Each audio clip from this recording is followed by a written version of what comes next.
In 1992, Nintendo released Super Mario Kart, which starred a handful of Mario characters racing each other in go-karts. They might not have realized it at the time, but Nintendo had invented an entirely new game genre now known as the kart racer. This genre focuses less on realistic car controls and high-speed action, and more on zany track design and item-based combat, and typically features a cartoony art style. And Rare is no stranger to kart racers, having developed the critically acclaimed Diddy Kong Racing as well as the surprisingly decent Mickey Speedway USA. They were creating a sequel to Diddy Kong Racing that emphasized the plane gameplay. But when Rare lost the ability to use Donkey Kong characters after being bought by Microsoft, they needed a new set of characters to fill the void. And the Banjo-Kazooie cast was the most obvious choice. It was time for Banjo to earn his wings.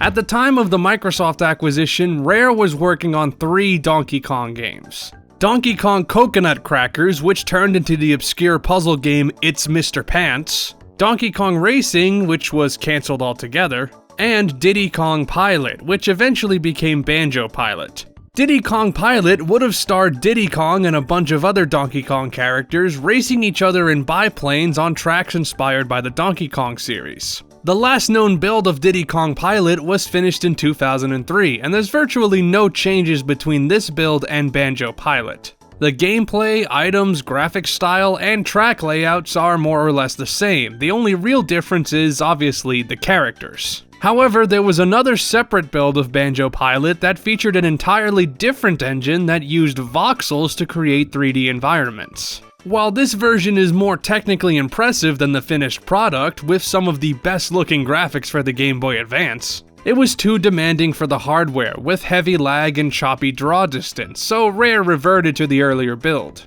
The game was released in North America on January 12, 2005, and would be the last Banjo game released on a Nintendo system. It's hard for kart racers to stick out from each other, so does Banjo Pilot shine above the rest, or is it just another average kart racer that we've all played a million times before? In Banjo Pilot, up to 8 characters race each other to the finish line in a series of tracks inspired by worlds from the Banjo series. The most distinguishing feature in this game is the use of planes rather than karts, though on the surface, they aren't that different. You can move your plane horizontally and vertically across the screen, allowing you to turn your plane as well as ascend and descend. The ability to move on the Y-axis is pretty unique, and you can use it to avoid obstacles, reach items and speed boosters, and get around other racers. You hold down the A button to accelerate, and you can hold the R button to make sharper turns. The plane's controlled decently enough, though it's a bit tricky to maneuver your plane at high speeds, and in the later levels the turns are way too tight for these planes to handle. Beyond this, you can also shoot bullets using the B button, but this is barely useful in races. It really only comes into play during the boss battles, more on that later. Finally, you can perform aileron rolls, which are not barrel rolls, or flip your plane 360 degrees by using the L button, which lets you dodge projectiles if you time it correctly. The controls are a little more complex than your basic kart racer, but it's still simple enough that you'll get the hang of it within a few races. However, the gameplay does have a few annoying quirks. For one thing, it can be difficult to determine where racers are spatially in relation to you, and it's impossible to know when they're right on your tail. And if they bump into you, they'll slow you down or send you crashing into an object. If an item targets you, it does take a second to attack so you can dodge it, but there's no way to know if another racer is behind you waiting to bump you off course. Speaking of which, going off-road slows down your plane, which makes no sense considering you're flying above the ground. I get that you need some way to define which areas are track and which aren't, but why this affects your plane speed is something I just don't get. There's already a bunch of obstacles off-road anyway, which are more than enough to deter players from trying to cut too many corners. Finally, there's the rubber banding. If you're unfamiliar, rubber banding is a system where opponent AIs increase or decrease their skill level depending on how you're playing. If you're doing well, the AI becomes more challenging, and vice versa if you're playing poorly. Now, I understand that rubber banding is, in moderation, a good thing, since it allows for better competition between the player and AIs. But in Banjo Pilot, it just seems unfair sometimes. There were several times, especially in the later Grand Prix Cups, where opponents just seemed to rocket past me out of nowhere, and it turns what should be fun races into irritating challenges. You start out with 4 characters to choose from, each with their own stats, including top speed, acceleration, and handling, but you can unlock an additional 5 characters as you play. These stats don't have a major impact on how the game controls, but you'll definitely notice that some characters handle better than others. From personal experience, I couldn't tell you which of these stats is more important. I find the best racers are more balanced between all 3. Until you unlock Bottles, who is absolutely broken. I do like how each character has their own style of playing though. It's a great touch that helps everybody stand out from each other during gameplay. As this is a kart racer, you can pick up items if you fly into these honeycombs, which allow you to gain an edge against your competitors. You'll definitely recognize these item behaviors if you've played a Mario Kart game, but they are themed after Banjo-Kazooie items. The fire eggs target the racer in front of you, and the ice eggs create a block of ice that will cause racers to crash if they touch it. The Saucer of Peril homes in on the racer in first place, just like a blue shell, but less annoying.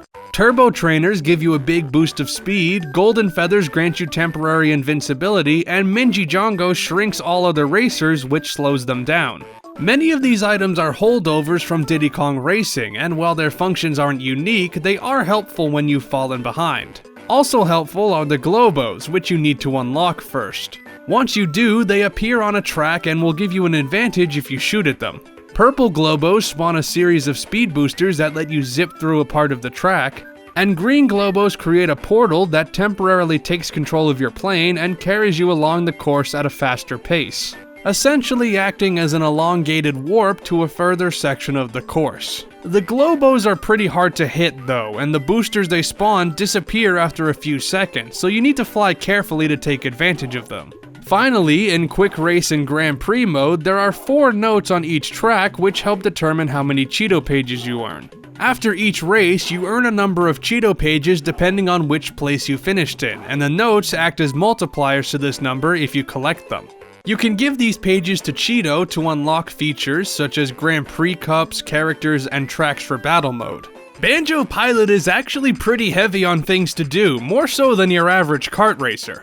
Quick Race simply allows you to race on a single track of your choice, and Time Trial does the same thing, but your objective is to beat preset times around each course. In Grand Prix, you compete in a series of cups that contain 4 tracks each, and you get points for each race depending on which place you come in. If you win enough points, you earn a trophy plus the chance to fight the champion of a cup. These fights take place in a condensed arena, and the object is to shoot your opponent down using your plane's gun and items when you can get them. Your acceleration is fixed, and you'll always be either behind or ahead of the other racer, which can either be an advantage or a detriment depending on what items you have. Each opponent has a special attack that is either really easy or really difficult to dodge, and they have much better aim with their standard gun attack than you'll ever have, which makes these battles much more frustrating than they should be. There are 4 Grand Prix modes to choose from: the Bottles GP, which features all the standard tracks in the game, the Grunty GP, where you race on each track backwards, the Jinjo GP, which places you into 6 random tracks and the opponents are all Jinjos, and the Endurance GP, where you need to race on all 16 standard tracks in a row and deal with AI racers that are extremely competitive and bloodthirsty.